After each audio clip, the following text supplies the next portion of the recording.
What's up? Gonna put this down. Feel like singing really quick. Mic check. We're good. Alright. Ready?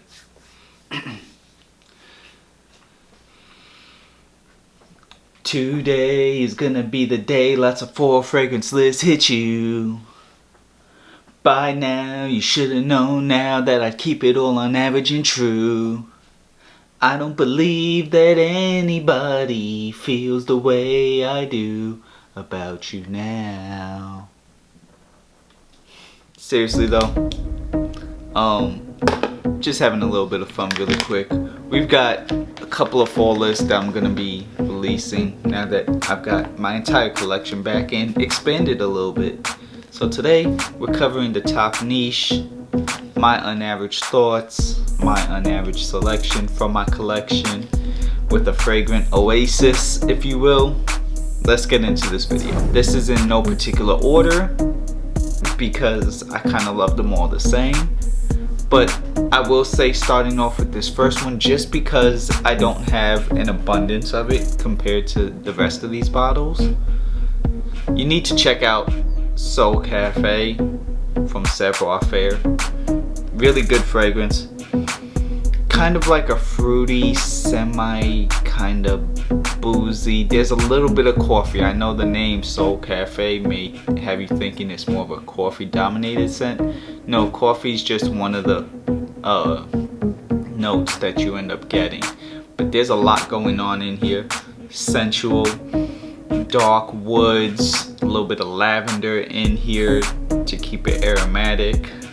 And you know, it's just really, really good. Could be had for pretty cheap too. I mean, the 100 ml bottle is about $110, $120, somewhere in that price range. And this 10 ml will run you about $30, $35. But when you like look on their Instagram and check their site, you could see that they'll post different sales, especially now with the holidays. Don't be surprised if you're able to go ahead and see that they have a sale and dropped one for this. Lasts a good amount of time. Just really good for the fall, and you will be smelling on average with this one. Up next, those who know me know I'm not the biggest fan of oud, but this one is something special to me. We are talking about Aqua de Palma's Colonia Intensa Oud. If you want to get more into oud, where Savoir Faire Soul Cafe had oud as a like complimentary note, this is like a main featured note. Doesn't smell like Soul Cafe, I'm just saying as far as the oud goes. Spices, oud, and bergamot. If you've tried something like Tom Ford's Oud Wood, maybe even a little bit, although not as prominent in the Creed Royal Oud, they're all kind of in the same. It's like a oud that you would recommend to people who don't really like ouds, or who want like a safer oud, not animalic. And for an eau de cologne fragrance, this fragrance lasts a really long time. I mean, I'm getting a good solid 7-8 hours out of it. Some people get 5. I'm not gonna sit here and say everybody who wears this gets like beast mode performance, but the majority do. And there's a reason why I got 6.8 ounces of it. This is a really good fragrance. Plus, I overspray. So check this out if you haven't. Aqua de Palma's Oud. Shouts out to Rudy, by the way. It's always time to musk up. But now, in this case, we are talking about Kiehl's Original Musk. This spicy white musk, a little bit of citrus, maybe even like some sort of light lavender going on. But that's it. It's not many notes. It's classic. You could have this for $50 and in a 1.7 ounce eau de toilette. But it lasts. It gets compliments. You're gonna smell different. never mind all these blue vibes, you know, never mind all these like sweet vibes. Get this. I will recommend that this may be a little bit more mature, be in your 25s for. Aqua de Palma Oud would probably be 21 and up. Soul Cafe you could get away with 18 and up, although Grown and Sexy vibes there benefited. Really good stuff. Check this one out. Now for the final 3, because I didn't want to do a top 5. Top 5s are boring. You need 6 to nice round numbers. Ramon Monacal, Umbra. So this you're getting some fir, some oak moss, some tonka, vetiver, some spices. If you smelled Hermes's vetiver and tonka, but you want it to last a little bit longer, check this out. Not so much longer, like it's not a day and night difference, and truth be told there are some differences. Like this is a little bit more emphasis on that like fir and oak moss vibe. There's a little bit of spice added in here, whereas vetiver and tonka is more milky, gourmandy. But they're both almost tuned the same, where I don't miss vetiver and tonka now that I remember that I have this. Really good fragrance.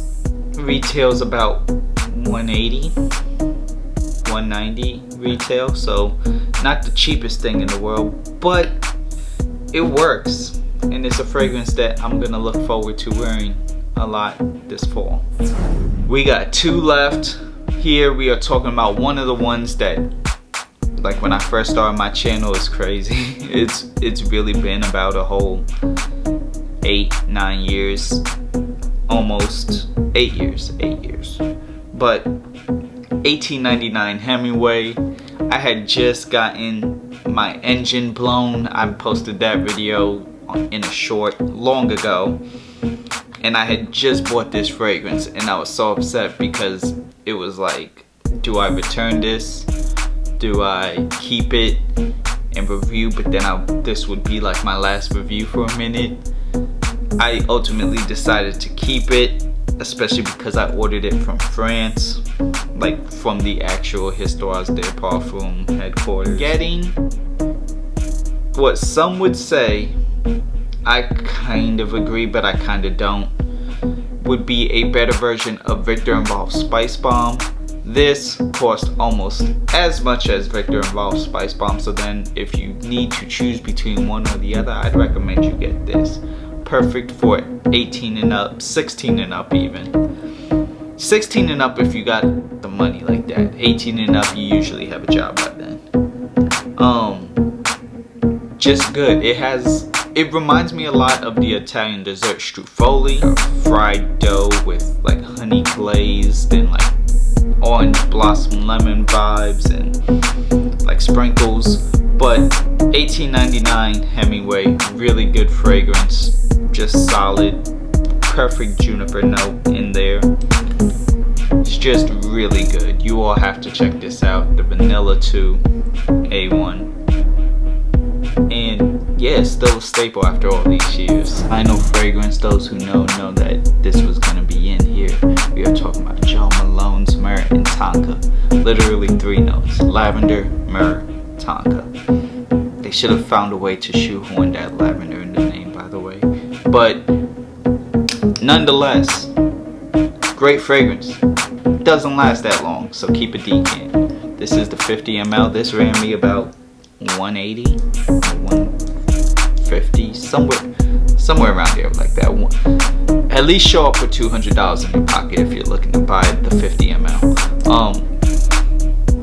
Just good, deep, sensual, sexy. It almost comes off even like there's some sort of like teak wood vibe, but literally just myrrh, tonka, and lavender. And this is, again, tonka. It's not gourmando. It's just more, it's almost like something you would like smell from a candle. But unfortunately, My box got messed up in the move, but I still got my bottle though. There you go. There is my list for my top 6 fall recommendations this year. Have you tried any of these? Do you want to try any of these 6? What are some of your personal recommendations for the fall of 2021? Let me know in the comments down below. Thank you all for watching. There will be a bunch of lists. I still got a designer list. I still got a duo list. I'm trying to see if I can do a cheapie list, but I'm definitely going to do the other 2. So thank you all. Stay tuned for more. Till next time, I'll see you later.